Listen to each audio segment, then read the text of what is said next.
भक्ता च पिता तमेव तमेव बन्धु च सखा तमेव तमेव विद्या द्रविणं तमेव तमेव सर्वं मम देव देव तमेव सर्वं मम देव देव। ओम शांति शांति शांति। Thank you so much. चलिए आगे बढ़ते हैं। सांख्य दर्शन हम कर रहे थे, पहला अध्याय हमारा चल रहा है जिसमें 164 सूत्र हैं।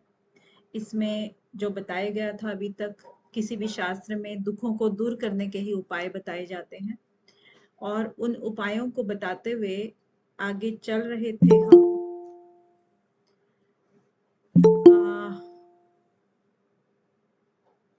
कहाँ तक चल गए थे हम, कहाँ तक हमने रास्ता कवर कर लिया था। हाँ, पूर्व पक्षी जो कहता है, कुछ कुछ आर्गुमेंट करता है पूर्व पक्षी, क्या क्या चीजें बोलता है।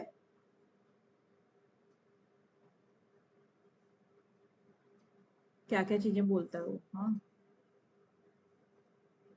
कि ऐसा नहीं वैसा नहीं, अगर ऐसा हो तो वैसा हो तो। पूर्व पक्षी का काम ही यही है, कुछ कुछ चीजों को जो भी सिद्धांती बताता है ना, उसका उल्टा पूछना। तो सिद्धांती ने ये कहा था कि द्रवी जो है अपना स्वभाव कभी नहीं छोड़ता।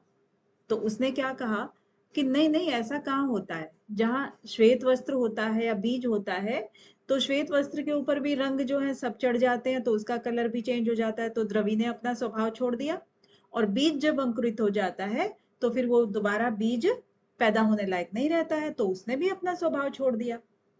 तो इस पर सिद्धांती ने क्या जवाब दिया था, उसने कहा था कि जो शक्ति का, जो इनके अंदर शक्ति होती है, वस्त्र में जो रंग को ग्रहण करने की शक्ति है, और बीज में जो उत्पन्न होने की शक्ति है, वो शक्ति ही तो वास्तविक है ना।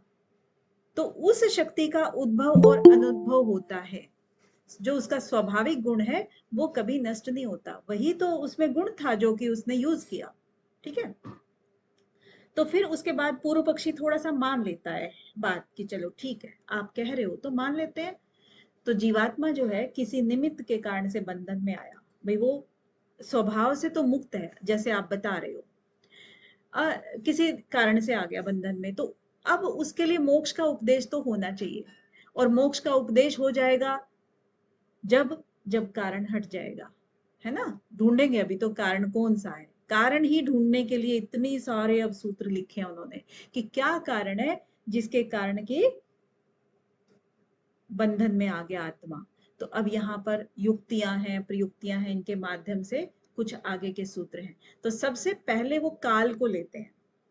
तो जैसे आप जानते हो ना कि कुछ चीजें ऐसी मानते हैं हम कि वो अनादि हैं, है ना।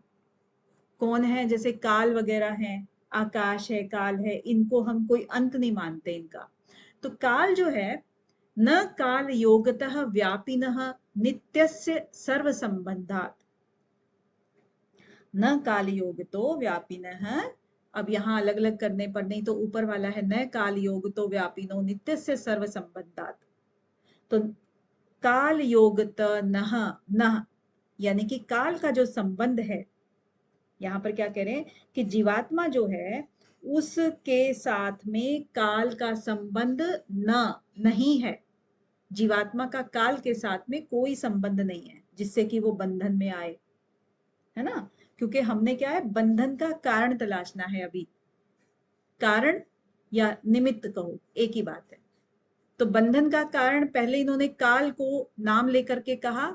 तो काल कहते हैं कि काल के साथ में जीवात्मा का जो संबंध है वो नहीं है। जीवात्मा अलग है, काल अलग है, दोनों का कोई संबंध नहीं है। ठीक है। अब व्यापिन है नित्य से सर्व संबंधात, यानी कि जो काल है वो व्यापक भी होता है, व्यापिन है यानी कि व्यापक है, और इसके साथ साथ में वो नित्य भी है। दोनों ही चीज काल को मानते हैं। ये पदार्थ जो है, जब वैशेषिक दर्शन में पढ़ते हैं ना, तो इन सब बातों के बारे में बारीकी से जानकारी मिलती है। तो काल के बारे में क्या बताया गया है कि काल जो है व्यापक भी है और नित्य भी है। जहां पर भी देखो काल मिलेगा ही मिलेगा। तो उसके साथ तो उसका हमेशा से संबंध जो है ना डिफरेंट टाइप का बनेगा। जैसे कि भाई वो भी आत्मा भी व्यापक है, नित्य है, व्यापक भी है, लेकिन उसका निमित्त थोड़ी बन जाएगा। क्योंकि कारण और कार्य दो चीजें ऐसी होती हैं, कारण और कार्य, कि कारण पहले होता है, कार्य उसके बाद निकलता है। लेकिन यहाँ तो हम कह रहे हैं कि ये दोनों ही व्यापक हैं और दोनों ही नित्य है। मान लो व्यापक मतलब आत्मा भी हम कह सकते हैं कि चलो हर जगह होती है, कहीं भी बिना उसकी है तो कहीं करती होगी, और नित्य भी होती है, वो आत्मा को हम नित्य मानते हैं। लेकिन कारण कार्य का तो उसका संबंध नहीं बना ना इसमें। तो इसीलिए काल को बंधन का कारण यहाँ पर नहीं माना गया है। अब वैसे कहने को कह देते हैं कि भाई काल के कारण मतलब जैसे कलयुग है भाई, अब क्या कर सकते हैं, इसके कारण हम सब दुखी हैं, बोल देते हैं ना। तो उसमें काल को हम दोषी ठहरा देते हैं, लेकिन वो अज्ञानता के वश ठहरा देते हैं। जबकि काल का कार्य क्या है काल का, बल्कि अच्छे से मैनेज करना है कि आपको कब कौन सा कार्य करना चाहिए, कौन सा नहीं करना चाहिए। तो ये सब काल हमारे ही तो द्वारा बनाई गई एक चीज है ना। वास्तव में काल क्या है? वास्तव में तो काल कुछ भी नहीं है, नहीं है ना, कोई वस्तु थोड़ी है काल। काल तो हमारा बनाया हुआ एक ऐसी चीज है जो कि बहुत ही उत्कृष्ट है, जो हम लोगों को एक नियम के अंदर बांधती है कि नहीं? बांधती है कि नहीं? तो अगर ये काल नित्य है, तो सभी काल के बंधन में हो जाए तो कभी कोई छूट जाए, कभी कोई छूट जाए, तो काल का तो उस पे कोई होल्ड ही नहीं रहेगा। तो ऐसा, इसीलिए काल इसका कारण नहीं हो सकता, काल जीवात्मा के बंधन का कारण नहीं है। ठीक है, आगे फिर अब काल से भी बात नहीं बनी। फिर पूर्व पक्षी कह रहा अच्छा ठीक है काल नहीं है तो आगे और दे हो सकता है, देश हो, देश को मानो, देश का भी बताओ कि देश है कि नहीं है, उसके मैम बंधन का कारण। सॉरी, जी हाँ, बोलिए बोलिए। काल जीवात्मा के बंधन कारक नहीं है ना। काल, लास्ट जो सेंटेंस आपने बोला था, काल। काल एक क्या चीज है? व्यवहार करने का साधन है। उससे हम हाँ आत्मा हाँ, को बंधन को नहीं मान सकते, व्यवहारिक है ना वो। ओके, हाँ, हाँ हाँ, तो इसका कोई वास्तव में कोई अस्तित्व नहीं है। इसको तो हम सिर्फ व्यवहार में लेकर के आते हैं। चलो हम सुबह नाश्ता करेंगे, दोपहर में खाना खाएंगे, लंच करेंगे, ये करेंगे, तो वो सब सुबह दोपहर शाम हो गया, या टाइमिंग हो गई, या 4 बजे की क्लास है, 1 बजे की है, 7:10 की है, जो भी है, आपकी जो क्लास का टाइम है वो भी काल निर्धारण किया हुआ है हम लोगों ने, कि ताकि सब एक साथ एकजुट होकर के एक जगह पे हो जाए। तो ये व्यवहार कर रहे हैं हम इसकी वजह से, ना कि ओके, इसने, हाँ, आत्मा ने इसको बांधा हुआ है। ठीक है ना? ओके, तो फाइन, जो भी नित्य ठीक है। होता है वो किसी के बंधन में नहीं होता है। नित्य तो नित्य ही होता हम्म, है ना? ओके, अब नेक्स्ट आ जाता है देश।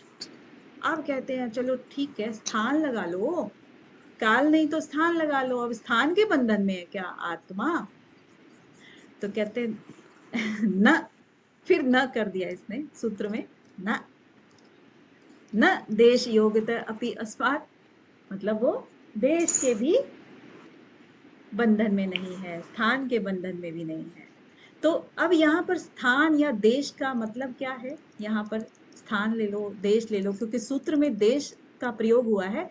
तो देश आपने योग सूत्र में भी पढ़ा है, जहां जहां पर देश आया है उसका मतलब क्या हुआ? रंजना जी, क्या मतलब हुआ उस चीज का? सागर जी, जहां जहां पर मैम देश, स्थान, हाँ जी, स्थान, जहां जहां पर भी देश का प्रयोग हुआ है वहां वहां पर अमेरिका, पाकिस्तान या जापान नहीं है, वहां पर है केवल और केवल स्थान। अब अगर मैं एक चेयर पर बैठी हूं, तो मेरी बगल में अगर कोई स्टूल है तो वो दूसरा स्थान हो गया, दूसरा देश हो गया।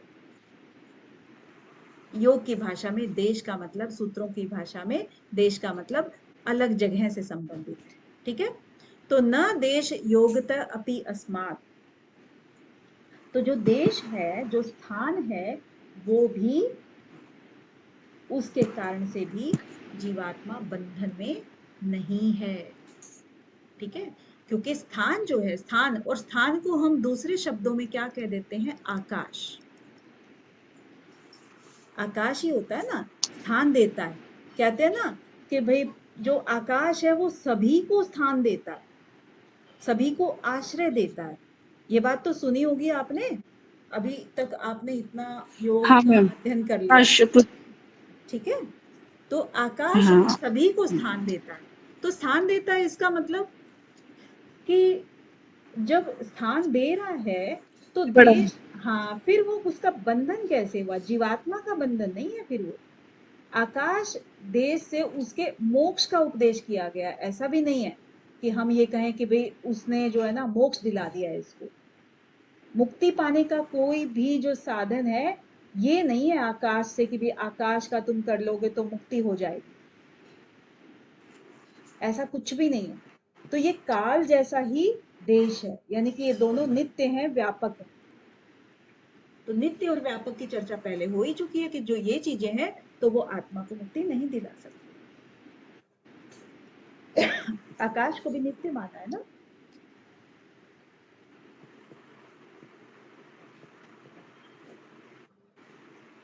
आपने माना है कि नहीं माना है? किसी को डाउट है तो बता दो आकाश को नित्य मानने में। हाँ मैम। तो ये तो पहले वाले सूत्र में ही सिद्ध हो चुका है ना कि जो नित्य है, व्यापक है, उसके बंधन में तो नहीं है आत्मा, जीवात्मा। तो फिर क्या कहते हैं कि अच्छा ठीक है, फिर किसी अवस्था ने माना होगा जीवात्मा को बंधन में।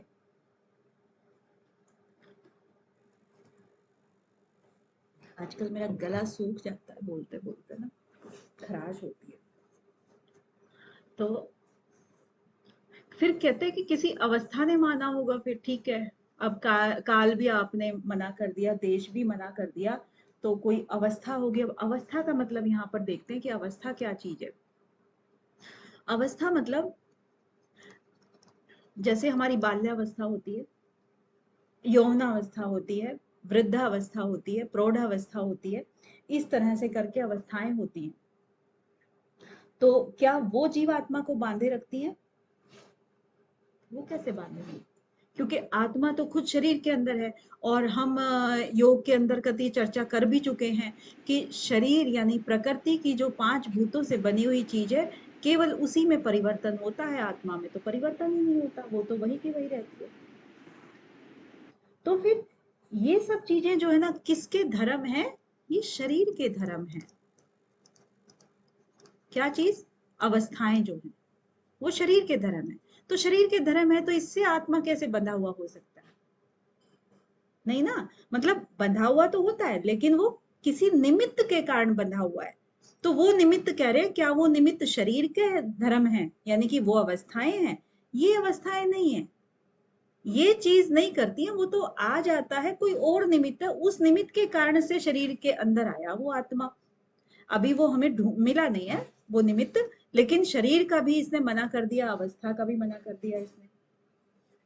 तो इस शरीर को लेकर के एक और बात फिर आगे कहते हैं, क्या कहते हैं? असंगः अयम पुरुष इति, यानी कि ये जो पुरुष है, ये जो जीवात्मा है, पुरुष जीवात्मा, ये अवस्था परिणाम रूप जो है देह धर्म से बिल्कुल ही अलग है, क्योंकि इससे अलग है ये। यानी कि इसी बात को यहां पर ये कंप्लीट कर रहे हैं।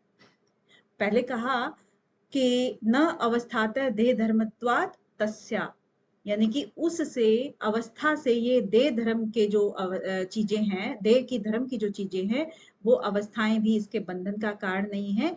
क्योंकि पुरुष जो है इन सब से अलग है, इस देह धर्म की चीजों से अलग है पुरुष। अयम पुरुष असंगः इति, ये जो आत्मा है ये निश्चित ही इस शरीर से भिन्न आत्मा है, भिन्न है। तो जीवात्मा इन देह धर्मों से, यानी कि जो इसके परिणाम होते हैं, जो परिवर्तन होते हैं, उन सब से बिल्कुल अलग है।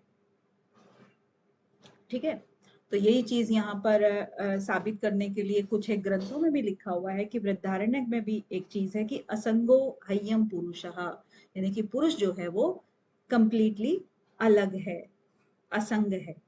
किससे? प्रकृति से या उससे पंच महाभूतों से।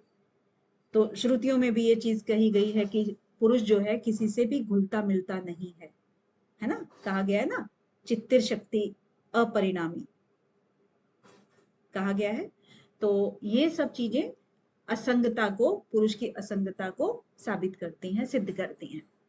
ठीक है, तो आपका क्या क्या हो गया? काल, देश और अवस्था, ये तीनों चीजें आपकी हो गई कि वो उससे आत्मा बंधा हुआ नहीं है।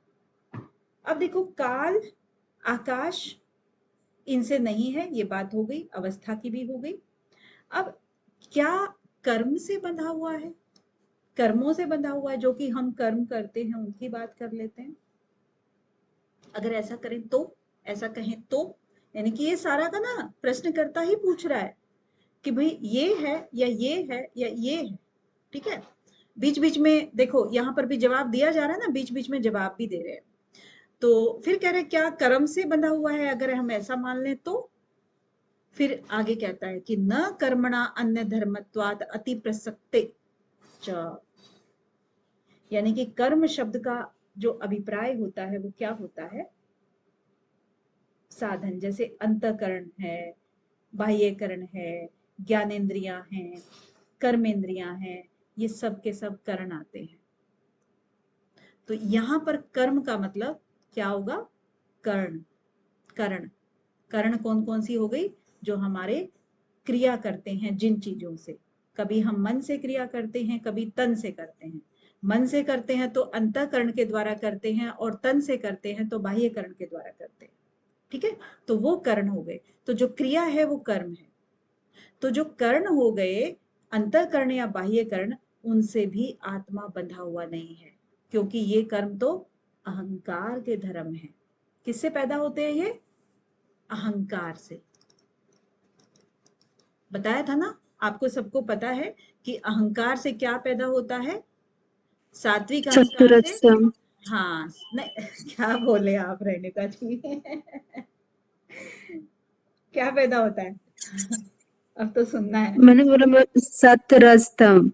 हंसी आ रही है, कोई बात नहीं, आपने बहुत अच्छा किया, हमें हंसा दिया।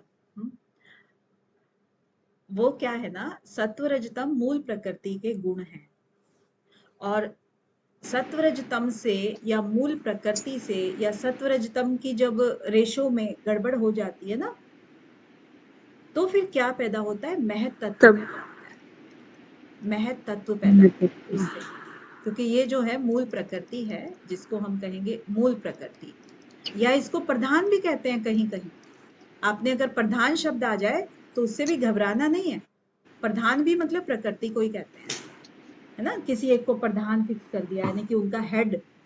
तो ये हो गया। मूल प्रकृति में सत्व रजतम तीनों इक्वल मात्रा में होते हैं, बिल्कुल इक्वल। जैसे एक समुद्र में पानी ना, इसमें तालाब में पानी है, बिल्कुल शांत है, कोई लहर नहीं उठ रही है। ठीक है, वो वाला एकदम शांत है। लेकिन अगर किसी ने पत्थर मारा, यानी कि पुरुष की दृष्टि भर पड़ गई मान लो उसके ऊपर, तो उसमें लहर उठनी शुरू हो गई। तो जितनी दृष्टि या जितनी व्यवधान इसके अंदर आएगा, उतना ही उसमें लहरें तेज हो जाएगी। तो थोड़ा सा कहीं ना कहीं विकृति आ जाएगी। विकृति आएगी तो क्या पैदा होगा? सबसे पहला एक है महत तत्व पैदा होगा, और इसी महत तत्व को ही हम क्या कह देते हैं? बुद्धि कह देते हैं। बुद्धि यानी आप अंतःकरण का एक प्रारंभिक समझिए स्टेज लगा लीजिए। ठीक है, तो उससे अहंकार पैदा होता है। आपने क्या बोल दिया था कि अहंकार से गुण पैदा होते हैं। ठीक है, गुण तो मूल है ना, मूल है गुण तो। और उसके बाद देखिए तीसरा स्टेप है, गुणों से और अहंकार तक आते आते। तो अहंकार से फिर आगे क्या थी? हमारी 5 ज्ञानेंद्रियां और 5 कर्मेंद्रियां। ठीक है, ये थी। और एक क्या था? मन। मन को क्या बोला गया है? उभय इंद्रिय बोला गया है। ये अंतःकरण में भी आता है और यहाँ पर इंद्रियों के साथ भी आता है। एक तामसिक अहंकार के रूप में फिर 5 तन्मात्राएं हो गई और पंचभूत हो गए। ठीक है, ये हो गए 5। इस तरह से करके प्रकृति के तत्व हो गए। तो अभी जो कह रहे हैं वो क्या कह रहे हैं कि जो अंतःकरण के साधन और बाह्यकरण के साधन, इन सब से जो भी क्रिया होती है उसी क्रिया को कर्म कहा गया है यहाँ पर। तो आत्मा जो है ना, इससे भी बंधा हुआ नहीं है, क्योंकि कर्म तो अहंकार के धर्म है, अहंकार के धर्म। इससे फिर पुरुष का क्या लेना देना जो उससे बंधा हुआ हो? पुरुष तो अलग होता है, आत्मा तो अलग होती है, मुक्त होती है। ठीक है, इससे इसका कोई लेना देना नहीं है। मतलब इससे तो ये होगा कि करे तो कोई और भरे कोई। अहंकार ने काम किया, पुरुष को भोगना पड़ेगा। क्यों भाई, ऐसा क्यों? ये काम तो नहीं हो पाएगा। तो इसीलिए कर्म को भी इसने कारण नहीं माना है। कितने कारण हो गए अब तक आपके? रिपीट करो जरा। एक हो गया देश। शुरू से करो, सीक्वेंस जो है ना वो सीख जाओगे ऐसे, है? ओके। काल हो गया, काल, देश, हाँ अवस्था हाँ और कर्म। हाँ, बिल्कुल। तो काल, देश, अवस्था और कर्म, ये 3 हो गए, 4 हो गए। ठीक है, तो आज ये 4 कारण ऐसे हो गए जिनसे कि जो निमित्त बता रहा था, लेकिन वो निमित्त हो नहीं पाए आत्मा के, हैं? आत्मा के बंधन का कारण नहीं है ये 4 निमित्त। में और भी आगे बहुत सारे हम पढ़ेंगे, लेकिन आज के लिए 4। ठीक है।